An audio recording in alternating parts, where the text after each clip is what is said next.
కలియుగ దైవం శ్రీ వెంకటేశ్వర స్వామి వారు మీకు చాలా దగ్గరగా కడప గడప అవును ఇవన్నీ ఉన్నాయి కాబట్టి స్వామివారితో ఏమైనా మీకు ఏమైనా ప్రత్యేకమైన అనుభూతులు కలిగినాయి?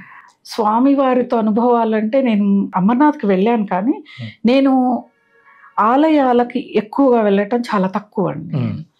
తిరుపతికి వెళ్తానండి. ఇప్పుడు ఒక 10 ఏళ్ళ నుంచి సంవత్సరానికి ఒకసారి వెళ్ళాలని ఒక నియమం. నేను ఎవరైనా మేము ఇట్లా ఒక లెటర్ రాయిస్తాము, విఐపి దర్శనానికి L1 L2కి వెళ్తారా అంటే, వెళ్ళినప్పుడు నేను స్వామివారిని దర్శించుకుని తృప్తి పొందిన దాఖలాలు కనిపిలా. అక్క తిరుపతిలోనే ఉంటుంది. ఆమె ఇట్లా ఎప్పుడైనా వెళ్ళి ఒక వారం అట్లా అక్క దగ్గర ఉన్నప్పుడు తిరుమలలో ఫ్రీగా ఉందంటే దర్శనం, టోకన్ ఇది కట్టించుకొని వెళ్ళిపోదామా అని చెప్పంటే వెళ్తాం కదా ఫ్రీ. దాంట్లో ఎవరు ఉండో పరిగెడతాము. అక్కడికి వెళ్ళాక లాగే వాళ్ళు కూడా ఉండరండి. అసలు నాకు అనిపిస్తుంది, L1 L2 2 గడపల ముందుకు వెళ్ళినా కూడా దర్శనం ఇవ్వవే నువ్వు, ఈ ఫ్రీ దర్శనంలో నిలబెట్టి మరీ దర్శనం ఇస్తావేందయ్యా నువ్వు అంటే. ఆ భగవంతుడు లీల అలా ఉంటుందండి. ఇప్పుడు ఆ క్షణకాల దర్శనమే, తర్వాత ఆయన గుర్తుండడు మనకి, కానీ ఆతృత ప్రతి భక్తుడు ఎంత భక్తితో వెళ్తాడు. అయితే తిరుమల కొండ ఎక్కుతున్నప్పుడు కూడా చాలా మంది నియమాలు పాటించాలండి. ఎందుకంటే మనం అవి సాలగ్రామాలు అనుకోండి, షట్చక్రాలు అనుకోండి, 7 లోకాలు అనుకోండి, 7 కొండలు అనుకోండి, ఇంకేమైనా అనుకోండి, ఒక సత్యం ఏంటిది అంటే కింది కొండ నుంచి పై కొండ వరకు, అంటే మూలాధార చక్రం నుంచి 7వ కొండ మీద స్వామి వారిని, అంటే మన బ్రహ్మరంధ్రం నుంచి, అంటే మనం యోగా అనుభవంకి వస్తే బ్రహ్మ అనుభవం మనకి ఎప్పుడు కలుగుతుంది అంటే భగవంతుని దర్శనం చేసుకున్నప్పుడు మనకి సహస్రాల చక్రాన్ని ఛేదిస్తేనే భగవంతుణ్ణి అందుకోగలమనే దానికి సంకేతంగా మనకు అక్కడ వెంకటేశ్వర స్వామి కూర్చొని ఉన్నాడు స్వామివారు. నేను అసలు దర్శనం ఒకసారి చేసుకున్నా నేను 3-4 రోజులు కొండ మీద ఉంటాను.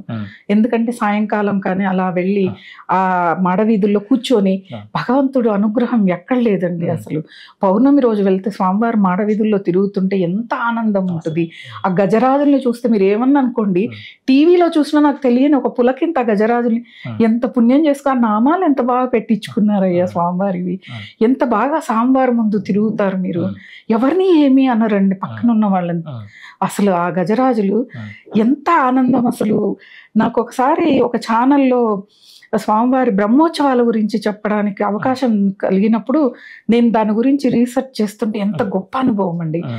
భగవంతుడి వెంకటేశ్వర స్వామికి చాలా కృతజ్ఞతలు చెప్పా.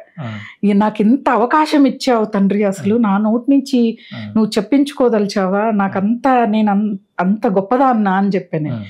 ఆ మాడవీధులు, ఆ వాహనాలు ఎంత అద్భుతం అండి. ప్రతి ఒక్కటి బ్రహ్మదేవుడే స్వయంగా వచ్చి ఉత్సవాలు జరిపిన ఆ ఉత్సవాల్లో చెప్పటము.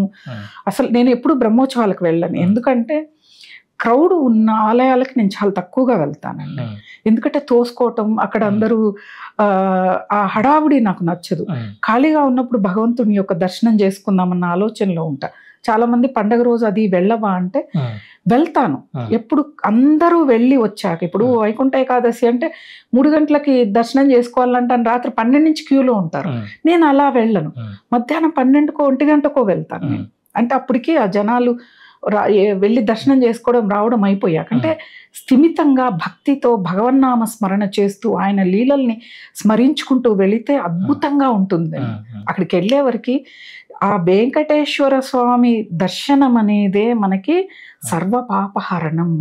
ఇంకోటి, కొండ ఎక్కుతున్నప్పుడు పక్కన గోవింద నామాలు కనిపిస్తూ ఉంటాయి, అవి చదువుతూ వెళితేనండి నిజంగా ఆధ్యాత్మిక శక్తి అక్కడనే పట్టుకోవాలి మనం. ఒక్కొక్క కొండ దాటుతూ ఉన్నప్పుడు ఓహో ఈ చక్రాన్ని దాటాను, ఈ యొక్క చక్రాన్ని దాటాను, అప్పుడు స్వామివారి దర్శనం అయినప్పుడు ఓహో సహస్రాల చక్రం నుంచి భగవద్ దర్శనం అయింది, నాకు భగవంతుని పట్టుకున్నాను అన్న యొక్క ఆలోచన నాకు వస్తుంది. అసలు ఏ క్షేత్రానికి వెళ్ళినా, నేను వెళ్ళే తక్కువైనా కొన్ని క్షేత్రాలకి ఆ భగవంతుడి యొక్క ముఖ కవళికను చూస్తే వచ్చావా అన్న చిరునవ్వు నాకు కనిపిస్తుంది. అంటే నా కోసం వాళ్ళు ఎదురు చూస్తున్నారా అనిపిస్తుంది. షిరిడీకి వెళ్తే సాయిబాబాది కానీ, త్రయంబకేశ్వరి వెళ్తే పరమేశ్వరుడి దగ్గర కానీ, ఎక్కడైనా వాళ్ళు నవ్వుతూ వచ్చావా అన్నట్టు తల ఊపినట్లు ఒక అద్భుతమైనది. వెంకటేశ్వర స్వామి దగ్గర కూడా అదే. ఇప్పుడు వెళ్ళే ప్రతి ఒక్కళ్ళు నిజమైన భక్తులని నేను చెప్పను. అందరూ చెప్తూ ఉంటారు కదా, ఎవరో వచ్చే ఒక్క భక్తుడి కోసం చూస్తాడు, వాడేం గజ్రాల కిరీటాలు రావు, తయారు విఐపి దర్శనాల్లో రారు, వాళ్ళు సాధారణ భక్తుల్లో కూడా రావచ్చు. నేను అలా సాధారణమైన దానిలో వెళ్ళి భగవంతుడు నా కోసం ఎదురు చూడాలి అంటే నేను పరిపక్వతలో ఉండాలి, సాధనలో ఉంటే భగవంతుడు ఎదురు చూసే స్థాయికి నేను రావాలి అనే దాంతో నేను వెళ్తాను. స్వామి వచ్చిందో లేదో, నేను నీ దర్శనం అయితే అయింది. ఆయన దర్శనం ఇవ్వాలనుకుంటే అండి, ఏ విఐపి దర్శనాలు అక్కడ నేను చెప్పా కదా, ఫ్రీ దర్శనం, సాధారణమైన దర్శనంలో వెళ్తే అక్కడ ఎవరూ లేక నిలబెట్టారు. ఎంత ఆనందం, అసలు ఆ ఆనందానికి అవధులు లేవు. శరీరాన్ని, ఆ స్థలాన్ని మర్చిపోయి స్వామివారిని దర్శనం చేసుకోవటం, ఇంత అనుగ్రహం ఇచ్చావా స్వామి. అదే చెప్తారు కదా, పేదవాడైన విదురుడింటికి వెళ్ళాడు కానీ హస్తినాపురంలో ఉన్న దుర్యోధనుడి ఇంటికి వెళ్ళలేదు కదా శ్రీకృష్ణ పరమాత్మ. అలా మనం అక్కడికి వెళ్తేనే భక్తి, అక్కడికి వెళ్తే చాలా పుణ్యం చేసుకున్నట్లు. ఎక్కడండి పుణ్యం చేసుకుంది ఇది? L1 L2కి వెళ్ళి దర్శనం ముందుకెళ్తే భగవంతుడి దగ్గరికి వెళ్ళి దర్శనం చేసుకుంటేనే పుణ్యమా? సాధారణ దర్శనం చేసుకున్న వాళ్ళు పుణ్యం చేసుకోలేదా? తప్పు. మనము భగవద్ దర్శనంలో కూడా కొన్ని నియమాల్ని పాటిస్తూ ఆ భగవంతుడి యొక్క శక్తి, అక్కడికి వెళ్ళాక చూడు చూడు కళ్ళు మూసుకోవద్దు, వాళ్ళు వచ్చారు చూడు వీళ్ళు లాగారు, ఇవి ఉంటాయి. ఇది కాదు, మౌనంగా భగవంతుని దర్శనం చేసుకోవాలి. ఆ భగవంతుడు మీదే కేంద్రీకరించాలి. కళ్ళు మూసుకోవడం లాంటివి ఇవి చేయకూడదు. మనస్సులో మననం చేసుకుంటూ మంత్రాన్ని వెళితే, ఎప్పుడైనా చూడండి పెదవి నాలుక కదలకుండా సాధన చేసే వాళ్ళు అతి శక్తివంతులుగా ఉంటారు. ఇవి ఎప్పుడైతే కదులుతాయి కొంత శక్తి వెళ్ళిపోతూ ఉంటుంది. అందుకే ఎందుకు మాట్లాడొద్దు అంటారంటే, శక్తిని ఆపాదించుకోవడం కోసం 2 పెదవుల్ని మూసేసి ఉంచుకోండి అని చెప్తారు.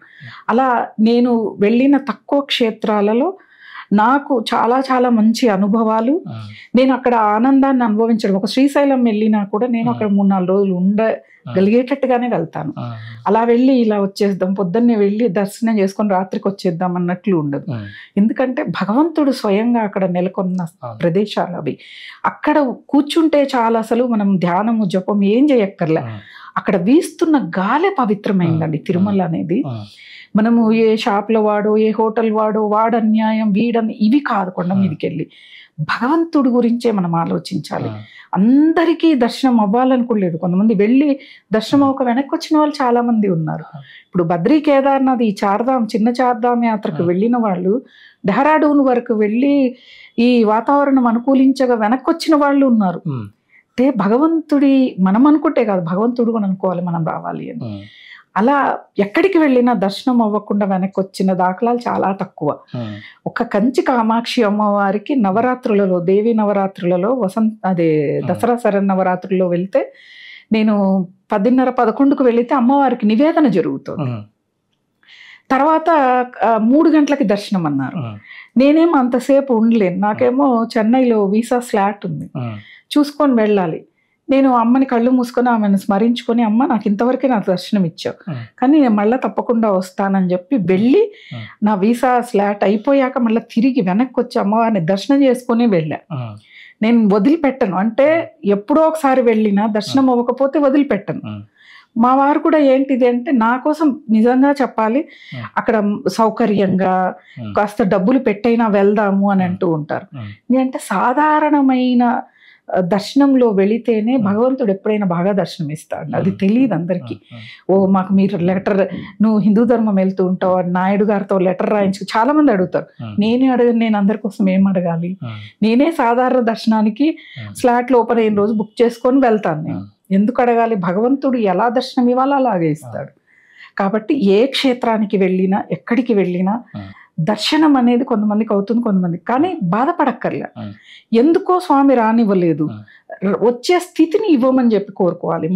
అంటే మనలో అసుర లక్షణాలు ఎక్కువ ఉన్నా రానివ్వడు ఆయన. నువ్వు వాటిని నిర్మూలించుకొని రానే పంపిస్తాడు వెనక్కి. ఇలాంటివి కూడా మనం చూసుకోవాలి.